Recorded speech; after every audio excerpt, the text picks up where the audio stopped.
Right then, so thanks to Joe having piles of crap round his yard, I've just bought this.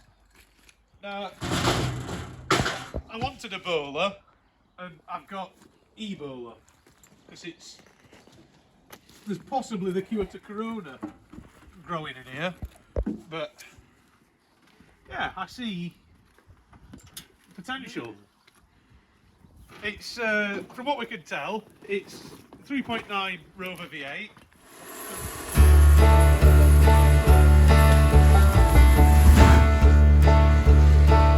Give it a sec because that's on fire inside.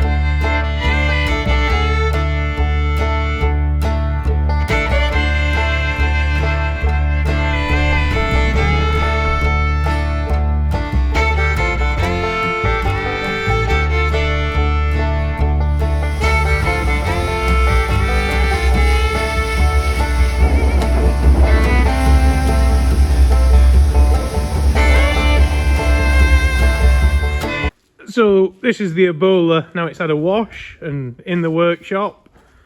So things we've found so far, someone has spent some money on this engine. Decent HT leads, decent quality spark plugs. It's not seized, we've had it turning over by hand, but currently we think the starter motor might be seized. The steering box is just gone inside. The shaft spins but nothing comes out of it. So, put a new steering box on. All the tyres surprisingly hold air. 37-inch Maxxis creepy crawlers, so some money's worth there. Crappy Pro Comp suspension, but someone has done, I'm not sure if it's a 5-link, 3-link, I don't know what sort of style suspension it is on the back, but it has got some hellish travel. The brake lines have been cut to the back, so there's that to fix. Work out how all the hydraulics work. I'm guessing these lines here were for the gearbox oil cooler that run to the back. We'll find out when we fire it up if they fire oil everywhere. In fact, we ought to put a bag over them, shouldn't we, Joe? What? These two hydraulic lines that run to the back. I'm guessing they might be for the gearbox oil cooler. Yeah, so they're going to spurt oil everywhere, aren't they, when we start it? Probably want at least, at the very least, just looping. Yeah. Have you seen this there? What you broke? Oh, look what I'm playing. That looks. Ooh. Oh, it's I think that one's tightening up. No. That one's loosening up. Actually, that's an extra inch of travel. Yeah, that's good news. I think has that snapped at the... It's bent. I'm pretty sure that is supposed to go straight up. Yeah, I think there's. Let's look at the other side. Well, that's not because that bolt's come loose. Ah, yes, that's how it should be. Because if you use a normal bolt with a flat washer and no spring washer, so it's just wrapped loose. So, the RAC lift kit, which is a firm favourite of the boy racer Asbo in his Discovery, but I think they are supposed to be quite a good kit. I reckon I could probably warm that up, straighten it, and re-weld it, and it'll be all right. The isolator in the cab. Yeah. I think so. It didn't. We'll leave that connected then. So that is now the ignition switch. The isolator. Yeah. I say it didn't spark when I connected the battery. Yeah. Yeah, so manual ignition switch. That's what we got, a manual. Right, I'm going to rip that fucking guard. Then we've got another. I'm wondering if it is supposed to have a second battery back here. For the winches, yeah. Oh, you run a separate battery for the winches, you think? Yeah, that's all it is. Then how come the solenoid comes on off that controller? Who knows? What you could do, see, That's what it's to get. the winches to the back, right? If you're using that solenoid, To switch it, and then it takes that's it, yeah. and then it takes the power off this battery. Exactly. I wonder how that one gets charged. Probably doesn't. Probably gets charged when you get home. No, she'd have to have it charged because that small winch I've got on my Defender will kill a battery in 5 minutes. Actually, there's some wires back here that are probably something to do with it. If it was 12 volt. There is a charge system back there. So that was the cover for the starter motor, which Joe has Removed correctly. definitely didn't recip saw that off. Definitely didn't. So now we're going to get the starter motor off, bench test it, and then we know if we're working with something else locked up or if it is that's foobar. No, we're not allowed to swear so much. We keep getting in trouble. It's foobar, which stands for fucked up beyond. Oh, bugger, there we go, I swore. But yeah, we're going to get this off, see what we do, because if we can get it spinning, then we might be able... There is no fuel tank, but we might be able to get it running on brake clean. Which at least we'd know then where we... So we know if we're dealing with a dead engine or not. Because, I'll be honest, I'm not a huge Rover V8 fan. Joe loves them. I think they make more noise than anything else. Well, they make more noise than power, but they usually can stand a fucking shit ton of stress.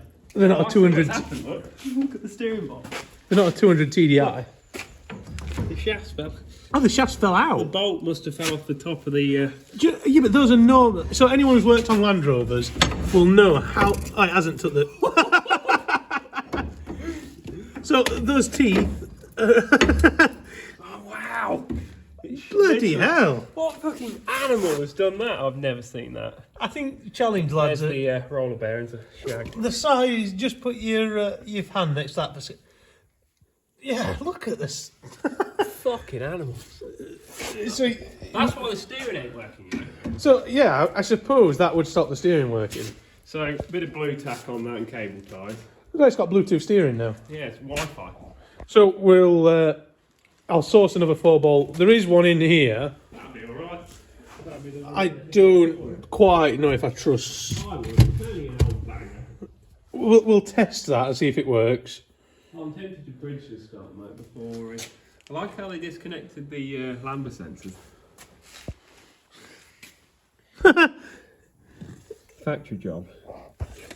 Yeah, so sensors disconnected with side cutters, leaving plenty... I don't know, I think a mouse has disconnected them. Quite possibly. A mouse would probably done a finer job. Yeah, someone's using Angry Beaver on that. But in general, the actual condition of this isn't as bad as I thought. I'm going to take this hose out just so I can work a bit easier. But she's...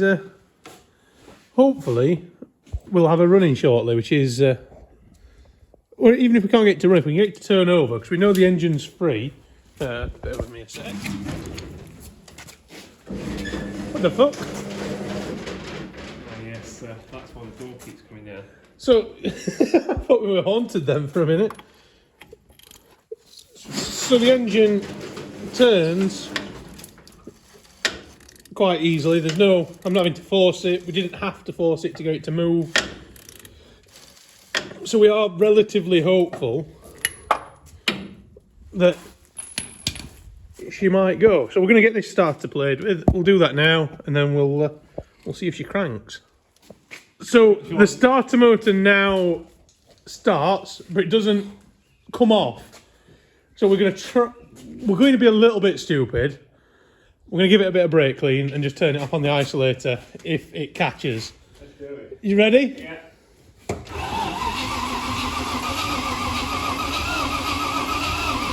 She's trying. You stop it a minute. We're not going to run it too long on the starter like that in one go, because it has been stood for a long time. And the solenoid is stuck on. Yeah, but being stuck on is probably better than being stuck on off. I don't really care if we kill that starter motor when it catches and runs, because I'm going to buy a new one for it anyway. I will. In fact, we have some good friends over at DLS. Ah! Oh, and another thing, the green light started to work. I told you that for ignition. Do you want to give it a bit more? What, you mean actually on... I'll crank it. Try it. See if it'll work on the... With a special wire. Go on then.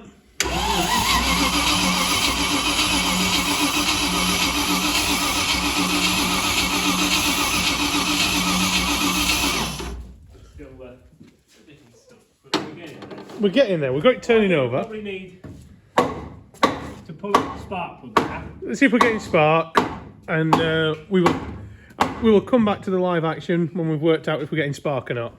So Joe, the V8 expert, has noticed that we've looked into it. We weren't getting spark. found the main lead from the coil to the distributor had surrendered and disconnected itself.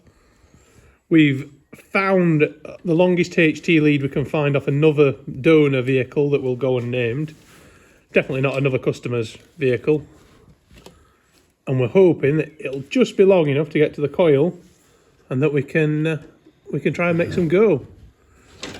Now, is that a Discovery bulkhead that's been cut?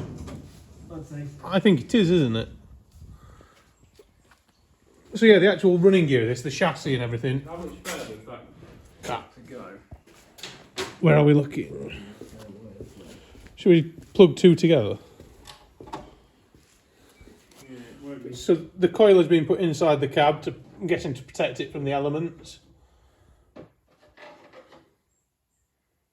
Of which there would be many. Yes. This thing, it smells rather ripe inside. It definitely needs a good valet. Do you think the hand car wash would enjoy the challenge? They'd turn the nose up at it. Nah. It's a prime automobile. But yeah, so we'll get this wired up, sorted out, and then we will have another go at cranking. Right, so unfortunately we've failed and couldn't get her to start. We're not getting any spark up at the distributor, which I'm a diesel man. This is black magic to me, but Joe reliably informs me no spark, no go, which does make sense. But what is it you suspect is the... It's the... So the coil... It's called the ignition amplifier module. The ignition amplifier module is what Joe thinks is at fault. Well, So it's a bit of that and the electronics in the distributor arm itself. So because parts for these aren't stupid money, I'm just going to buy a new distributor With the module on. with a module on it, a new coil, and have done. And then we know that side's all right. Yeah. And we can hopefully then on Thursday. But we need a fuel pump as well, the right pressure. Oh, we need a fuel pump. So buy a fuel pump, those bits, a couple £100 spent on it, and hopefully we'll be running. So I am pretty sure this is the cheapest challenge truck in the UK that I've ended up buying. So current spend at the minute, because everyone wants to know money. So I paid £1,000 for the truck. The steering box was full. Steering box was fucked. Put a new steering box on it, but we found one in the footwell of the truck, so that was free effectively. So we've sorted the steering out for free. It might not work under the power, but it means we can at least move it around. I spent £70 on a new battery, Halford's finest, but not else you can get on a Sunday. And then the ignition parts will probably be around £200. So all in all, it now stands me around £1,270. Fucking hell, 12 grand, I'd want a lot more than this. But for £1,200, if that is then a running, driving challenge truck, I don't think I've done a bad buy there. Cheap. Yeah, there's no lockers in the diffs, unfortunately, so if I do decide to use it in anger, we'll have to sort that out, or I think we'll just weld the back one up. Yeah. If we're taking it somewhere. Could go most places then. Yeah, we've gone full hillbilly with everything else, so we might as well hillbilly that. Unless I can get some cheap lockers. We've worked out, these are Discovery TD5 axles, which are much better, much stronger than standard, but we will kill them still. And like I pointed out, the RAC kit does need a little bit of love, but I think I can bodge that back together. Like, I'm not too worried about bodging stuff on the suspension on this because it's never going to go on the road. So it's not like I'm going to kill anyone with it apart from myself. The cage seems reasonably well made. I mean, I think it is a homemade special, but someone who had half an idea about what they're doing, it's all braced. It's a good bending. Yeah, what we'll do when we've got it running, we'll roll it over, see what happens. Yeah. We'll just flip it over with a forklift and see if it crushes. If it can stand that, then I'm quite happy to go and give it full send. Tixover's the nearest pay and play to here, isn't it? Yeah. So we'll take it to Tixover and give it some death. So yeah, that's what we've managed to get done today. Dragged it out from the weeds, got it turning over, which I think is a good start. Joe's got his head around the electrics on it now. So hopefully by next week we'll have this thing running. Oh, that was the other thing. The auto box is seized. We're hoping it's the shifter. So when we get it running, we'll try and free that off, and hopefully just get a new cable. have it running and driving. So yeah, on that note, I'll save thee.